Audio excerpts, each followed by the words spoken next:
Mr. Abelardo Albeo, isang INC.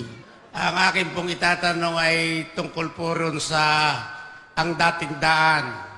Ito po bang daang ito na binabanggit po sa inyong Grand Bible Exposition ay alin po ba yung sinasabi sa Biblia dahil po sa Biblia may dalawang tinutukong daan, isang makipot at isa pong malawak na daan? Eto po ang sagot ko. Iglesia kayo ni Cristo, no? Yung daang dinadaanan nyo, mas maluwang kaysa sa dinadaanan namin. Alam nyo kung bakit? Dito sa aming daan, bawal ho uminom ng alak. Sa amin ho, bawal manigarilyo. Sa inyo, libre eh.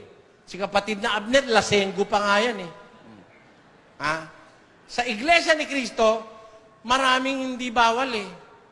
Ano ibig kong sabihin? Ang ibig ko pong sabihin, mas maluwang ang daan ninyo kaysa sa amin.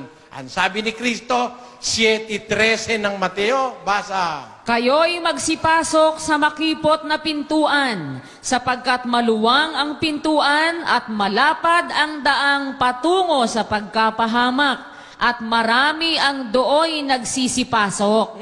Sapagkat makipot ang pintuan at makitid ang daang patungo sa buhay, at kakaunti ang nakakasumpong noon. Kita nyo, dalawa po yan. Sang makipot, sang malapad. Yung makipot, disiplina yon.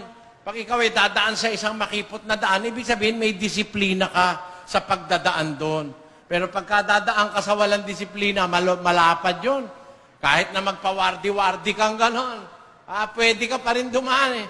Kahit nga may dala-dala ka pang babae, 4 sa kaliwa, 5 ka sa kanan, may buhat-buhat ka pang mga alak, tapos madyong, may buhat-buhat kang sabong, sasabungin. Pwede kang makadaan, ang luwang-luwang ng daan mo eh. Pero pag makipot po, hindi ka makakabasta kakadaan doon. Yan po, ibig kong sabihin dyan. Ano po yan eh, figurative yung pangungusap na yan ni Kristo. Pinakikita dyan, yung tunay na samahang sa Diyos o sa tunay na relihiyon, may disiplina, hindi maluwang makipot. Yun po ibig sabihin, kapatid. Okay na po? Wala na po. Maraming po salamat. Salamat po, kapatid. Okay?